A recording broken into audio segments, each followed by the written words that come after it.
Et là, la chôte. Chazak u'baruch, rabotai, besorot tovot. On est le 29 aujourd'hui, dans le mois d'Adar, donc dernier jour de mois de la joie, si vous voulez.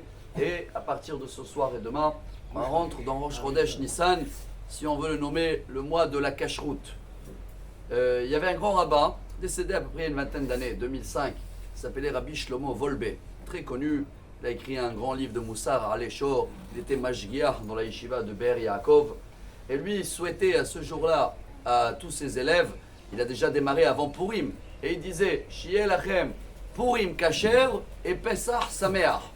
À l'envers, ça veut dire il souhaitait un Purim qui est Kacher et un Pessah joyeux. Les élèves, ils ont dit Monsieur le rabbin, c'est pas à l'envers. Alors il les a expliqués, c'est très beau, qu'à Purim, c'est vrai qu'il faut avoir la joie. Il y en a des fois des gens qui ne savent pas c'est quoi la joie, et à la fin ils terminent par terre. Et leur Purim n'est pas cachère. Pourquoi il n'est pas cachère? Ils ont raté la prière, ils ont raté Birkat Amazon et ils n'ont pas compris le but. Mais il y en a que c'est l'inverse et c'est ça le message d'aujourd'hui. Je crois que c'est un grand message. Parce que selon les signes hébraïques, aujourd'hui on termine avec les poissons et on passe au bélier. Et il y a un grand point commun entre les deux. C'est vrai, les poissons ils sont un peu plus calmes. Le bélier il saute un peu partout. Ce soir, on rentre dans Rosh Chodesh Nissan. Et il y a des gens que le mois de Nissan, il va être caché et tout le monde, ils font attention sur tous les détails, les galettes, shmura, kitniot, ce que vous voulez. Mais il y a un problème. Ils arrivent à Pessah et la joie, elle n'est pas là. Ils sont KO les gens, de fatigue. Et c'est pas bon. Justement, le message aujourd'hui, on est entre Purim et Pessah. Je trouve ça un message très beau parce qu'il est cité dans la paracha. Et on le lit tous les matins, on vient de le lire. Ki chol seor vechol devash. Quand on a amené des offrandes dans la paracha, elle raconte toutes les histoires des sacrifices et des offrandes.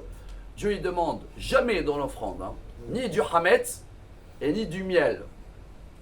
Prenez le Sefer HaChinuch, il explique tous les mitzvot. C'est dans la mitzvah 117. Et il dit, c'est un grand secret. Pourquoi Dieu il dit surtout pas, toute l'année, ne pas amener de levure, hametz, et pas du miel. Et peut-être une idée.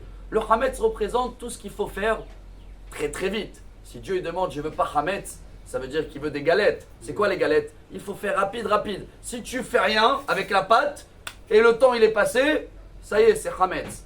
Le miel représente l'inverse. Le miel, il y a combien de patience il faut pour le miel? L'abeille elle va prendre fleur par fleur, doucement. Donc on a les deux extrêmes. Dieu il veut pas, d'un côté, il y a des choses qu'il faut faire rapide, mais d'un autre côté aussi il faut savoir prends le temps. Alors le message d'aujourd'hui, c'est qu'il faut savoir trouver le juste au milieu.